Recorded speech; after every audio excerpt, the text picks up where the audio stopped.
Bismillahirrahmanirrahim. Assalamualaikum warahmatullahi wabarakatuh. Pemirsa MTA TV dimanapun Anda berada, alhamdulillahirrahmanirrahim. Puji syukur kita aturkan kehadirat Ilahi Robbi. Pagi atau siang hari ini kita bersua lagi di acara Inframe. Dan di Inframe ini kita akan terhubung langsung dari Gaza, Palestina bersama relawan Mercy. Ada beliau Dr. Reginta Yasmin Burju Baktum, spesialis obstetri dan ginekologi yang sudah terhubung di fasilitas Zoom.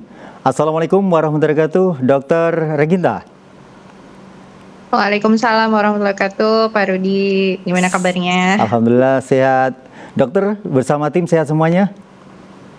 Alhamdulillah sejauh ini, alhamdulillah Allah kasih sehat terus. Insya Allah. Iya, karena kita ada di sabilillah dan di kesehatan, tentu saja kesehatan adalah sesuatu yang utama. Dan ini adalah misi mulia dari Mercy yang terus berlanjut sampai saat ini. Dan ini adalah misi yang ke-9. Dan dokter adalah kali ketiga ini dokter bertugas di Gaza. Dokter, mungkin bisa disampaikan di misi yang ke-9 ini apa saja yang dikerjakan atau yang digiatkan oleh Mercy di Gaza, dokter, silakan. Baik ya, karena yang dikirim adalah berupa emergency medical team, tentunya fokus utama adalah pelayanan kesehatan. Jadi kami melakukan pendampingan tindakan maupun menjadi operator langsung dari setiap kegiatan operasi. Jadi tim saya ada 2, saya dokter obstetri ginekologi dan satu lagi dokter Eka, beliau di bedah saraf ya. Kemudian jadi tiap hari kami pelayanan. Biasanya karena di sini hari Jumat libur ya, jadi kami juga ikut libur ya, tapi 24 jam karena tinggal di rumah sakit. Jadi sekiranya sejawat dari dokter-dokter lokal membutuhkan kami, ya kami ikut turun seperti itu. Yang kedua mungkin yang sudah ada di media Mercy juga, itu berupa food aid. Nah ini memang tantangannya karena kita tahu kami masuk tim 9 dalam kondisi starvation ya, jadi kelangkaan bahan makanan karena proses distribusinya juga sangat sulit dan banyak tantangannya di lapangan. Maka program yang menjadi fokus selanjutnya adalah bagaimana Mercy ya menjalankan amanah dari rakyat Indonesia itu untuk membagikan food package. Memang utamanya sesuai dari permintaan Kementerian Kesehatan itu ada beberapa titik yang dikhususkan gitu ya, seperti yang telah kami lakukan itu ke pegawai kementerian itu sendiri dan pegawai rumah sakit. Ini itu sedikitnya. Yang ketiga ya, kami selain pelayanan kesehatan kemudian food aid, tentunya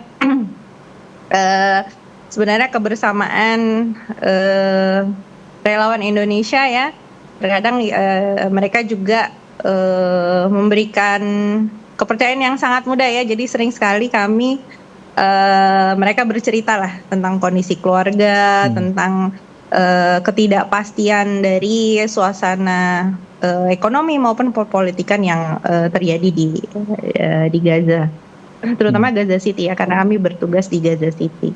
Ya, mungkin singkatnya seperti itu. Baik, Dr. Ginta, kalau disampaikan juga bahwa Mercy menyalurkan hampir 2.000 paket bantuan pangan ini. Dan bagaimana dengan cara menyalurkan bahan pangan yang mestinya harus, saya nggak tahu ya, kalau sudah bahan pangan itu apakah di sana harus diolah atau bagaimana? Sementara apakah seperti gas atau bahan bakar untuk memasak itu dengan kondisi yang kami ketahui dari medsos itu sedemikian porak-poranda seperti itu, bagaimana mereka mengolah bahan-bahan tersebut? Ya. Baik, memang dari food package yang kami berikan itu berupa seperti mungkin kalau di Indonesia itu sembako ya, jadi bahan-bahan kering. Karena untuk bahan makanan yang fresh sangat terbatas ya. Biasanya memang Mercy itu kami mengupayakan Kalau memang ketersediaan bahan-bahan fresh itu seperti sayur atau buah itu kami dahulukan, tapi untuk saat ini karena ternyata ya alhamdulillah ya saya di misi yang sebelumnya juga pernah melakukan food aid. Jadi untuk food aid sendiri kita harus benar-benar mencari di pasar di Gaza itu apa yang available gitu ya. Dengan jumlah yang kami minta apakah benar-benar ada jumlahnya. Jadi prosesnya itu tidak, kalau kita lihat video mungkin sangat mudah ya, tapi sebenarnya kami ya karena ini amanah dari rakyat Indonesia, kami harus lihat dulu ke pedagangnya apakah sesuai mereka punya beras sekian kilo yang kami inginkan, kemudian gula, kemudian minyak bunga matahari untuk menggoreng atau olive oil untuk tambahan makanan. Oh ya tadi saya sempat lupa ada keju juga, kemudian ada susu juga seperti itu, dan makanan kaleng seperti kornet dan tuna. Nanti ketika kita lihat di lapangan, oh ini ternyata jumlahnya sesuai dengan paket yang kita inginkan, kemudian kita susun satu-satu paketnya ya seperti yang ada di video. Nah itu biasanya nanti dari MOH atau Menteri Kesehatannya mereka akan kasih list. Jadi 1.950 orang itu sudah ada namanya. Dan nanti akan kami minta ini videonya dari gudang, kemudian di package, kita simpan di Shifa. Ya, jadi kita dropping itu sore sampai malam.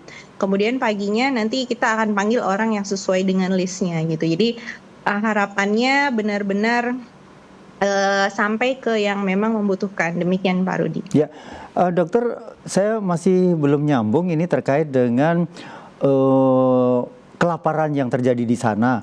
Sementara karena diinformasikan bahwa bantuan ini tidak bisa masuk begitu. Sementara dari Mercy sendiri dengan alhamdulillah bisa menyalurkan bahan makanan ini. Bagaimana ini runtutannya bagaimana? Ya, jadi sebenarnya untuk food aid sendiri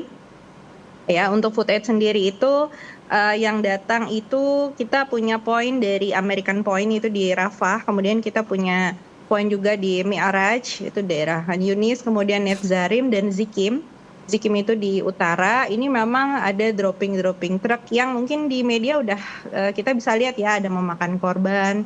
Nah ini yang memang saya juga ketika sampai ke Gaza, saya juga baru paham dinamikanya bahwa masih ada pedagang-pedagang yang bisa memasukkan barang dagangannya. Nah ini di sinilah alhamdulillah staf lokal kami sudah sangat kuat ya, karena sejak pendirian Rumah Sakit Indonesia, jadi dari staf lokal inilah kami bisa mencari barang-barang yang memang dibutuhkan itu sampai ke kalau mereka bilangnya di sini trader ya, pedagangnya gitu. Nah untuk pedagang sendiri bagaimana mereka bisa masuk dengan aman barang dagangannya, tentunya dengan pengawalan ketat gitu ya, dengan pengawalan ketat. Karena kalau food aid dari yang NGO atau UN atau yang kita dengar, oh ini kok bisa ditembaki atau mereka saling berebut, nah ini kan memang nggak ada penjagaan. Nah ini yang kami upayakan dari Mercy, kalau mungkin bisa sampai 2.000 package ini dapat dari mana gitu. Ini benar-benar kerja keras staf lokal kami untuk mencari mana pedagang-pedagang yang mereka masih punya simpanan berupa bahan makanan kering ini. Demikian Pak Rudi. Oh baik, ya bisa dimengerti. Dan ada juga yang sampai saat ini apakah agresi yang dilakukan oleh Zionis itu sampai di tempat di mana Dr. Reginta berada? Baik, jadi dengan situasi perpolitikan yang tidak pasti ya, jadi yang kami rasakan selama 1 bulan itu memang sangat tergantung dengan keputusan Trump seperti itu ya, kemudian negosiasi ceasefire. Jadi kalau boleh dikatakan sebenarnya kondisi di Gaza ini, terutama di Gaza City ya, mereka seakan-akan menunggu apakah memang mereka harus ada evakuasi lagi karena atau mereka tetap tinggal seperti itu. Jadi untuk red zone mungkin daerah-daerah merah ya yang tidak boleh ditinggali itu terkadang penduduk masih ada di sana karena terus terang mereka sudah tidak punya tempat lagi. Jadi mau tidak mau mereka akan tinggal di red zone. Nah, itu rata-rata red zone itu akan dibom ya. Dibom. Kenapa? Karena sepertinya pihak penjajah itu tidak berani untuk menurunkan tentara secara langsung. Jadi mereka tipikalnya akan membom gedung-gedung untuk merubuhkan, untuk memastikan tidak orang, baru mereka akan masuk. Nah, ini ternyata jarak red zone dengan yang bukan red zone itu mungkin kayak cuma satu jalan ya. Kalau di Indonesia tuh cuma satu jalan, cuma berapa puluh meter gitu. Jadi terkadang mungkin bomnya di red zone, nanti terimbasnya ke daerah yang tidak red zone. Jadi tiap hari itu mereka menunggu kepastian apakah akan ada ceasefire lagi atau tidak, apakah red zone ini akan diruntuhkan semuanya, seperti itu. Ya. Jadi dalam kondisi yang tidak pasti. Ya, gitu ya. Berarti Zionis pun sebenarnya juga meraba-raba penduduk Gaza ini pastinya ada di mana, mereka pun juga nggak ngerti gitu ya Bu ya. Pokoknya asal ngebom saja, kira-kira di situ ada kehidupan, maka dia ngebom begitu. Jadi sebenarnya ini juga bisa dikatakan awur-awuran begitu. Nah, kalau sekarang ini Mercy akan balik atau cabut lagi ke Indonesia. Berikutnya kapan lagi Mercy akan mengirim untuk misi yang ke-10-nya? Rencananya mungkin paling cepat kalau tidak ada hambatan, karena terus terang untuk masuk ke dalam itu tidak semudah yang dibayangkan ya. Mungkin direncanakan ini pekan ini akan, mudah-mudahan pekan depan ya. Jadi kami berharap selalu ada kesinambungan, tapi terus terang karena saya juga mengalami 1, 2, dan 3, dan untuk persyaratan ketiga ini mereka lebih ketat, seperti mereka hanya minta dokter spesialis dan mereka minta SIP dan minta semacam ijazah, karena sebelumnya di tim 1, 2 kami bisa nyetor nama aja, cuma sekarang dari pihak penjajah mereka minta dokumen-dokumen yang lebih gitu. Jadi seakan-akan emang lebih dipersulit gitu, dan mohon doanya dari semua rakyat Indonesia untuk kelancaran pendatangan tim berikutnya. Bu, bisa diperpanjang lagi, boleh? Bagaimana Pak? Bisa tambah lagi untuk durasinya? Oh iya silakan. Iya, Ibu sebagai Obzin, kemudian terkait dengan kandungan. Nah, di sana apakah sampai saat ini seperti yang sebelumnya, bahwa ibu-ibu yang ada di sana itu ini grafik persalinan itu juga masih tetap tinggi, Ibu? Ya. Jadi Masya Allahnya di sini mereka tetap berkeyakinan bahwa apa yang telah diambil sama Allah itu mereka akan dapat gantinya yang lebih baik. Jadi untuk persalinan sendiri alhamdulillah ini saya 1 bulan itu tiap hari, karena saya bertugas di kamar operasi dan juga poliklinik ya kalau di Indonesia, itu rata-rata untuk kelahiran bisa 15 sampai 20 per hari. Masya Allah. Seperti itu. Ya, jadi ini ketika saya sudah hari terakhir pun gitu ya, saya sempat bertugas lagi di poliklinik itu yang hamil untuk rata-rata kunjungan bisa 100 sampai 200 per hari. Nah, ini sebenarnya sedihnya bahwa mungkin kita hanya melihat malnutrisi itu dalam kasus anak-anak ya. Anak-anak di foto kwashiorkor gitu ya, kurangan energi protein yang sangat berat.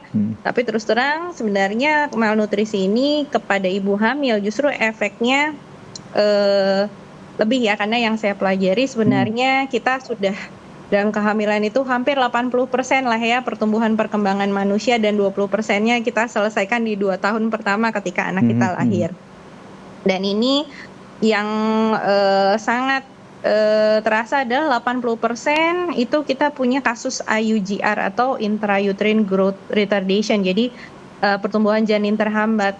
Ya, kalau di Indonesia sendiri, kalau saya gitu ya dapat pasien PJT itu saya akan bilang nanti kalau anaknya susah makan atau belajarnya agak sulit gitu ya, atau motorik halus, motorik kasarnya akan terganggu. Itu efek sampingnya seperti itu. Jadi malnutrisi tidak hanya yang kita sorot dari anak-anak gitu ya, atau orang dewasa yang mungkin dari fisiknya kurus, tapi mulai dari kandungan itu sudah berproses ya. Masalah malnutrisi ini sudah berproses. Dan kalau bayi-bayi orang Gaza dulu sebelum perang lahirnya 4 kilo, 4,5, katakanlah 3,5 tuh udah kecil ya di sini. Tapi sekarang kasus-kasus saya tuh untuk mencapai 3 kilo tuh jarang. Jadi 8 dari 10 yang lahir itu cuma 2,5, 2,2, 2,3 gitu ya. Bayinya bayi kecil semua seperti itu. Ya. Jadi ya seperti itu. Iya. Baik Ibu, mudah-mudahan apa yang sudah dilakukan Mercy bersama timnya yang di sana selalu mendapatkan limpahan rahmat dari Allah Subhanahu wa taala dan menjadikan kebersamaan antara masyarakat Gaza atau Palestina semuanya bersama Indonesia senantiasa terjalin ukhuwah yang baik sesama muslim dan di negara ini. Dan terima kasih, salam hormat, salam untuk semuanya yang dari Mercy dan juga untuk saudara kita yang ada di Gaza. Terima kasih Ibu Reginta. Assalamualaikum warahmatullahi wabarakatuh. Terima kasih Pak Rudi. Waalaikumsalam warahmatullahi wabarakatuh. Mohon doanya selalu. Insyaallah. Baik, pemirsa dimanapun Anda berada, demikian tadi sajian Inframe untuk hari ini tersambung dengan Dr. Reginta Yasmin.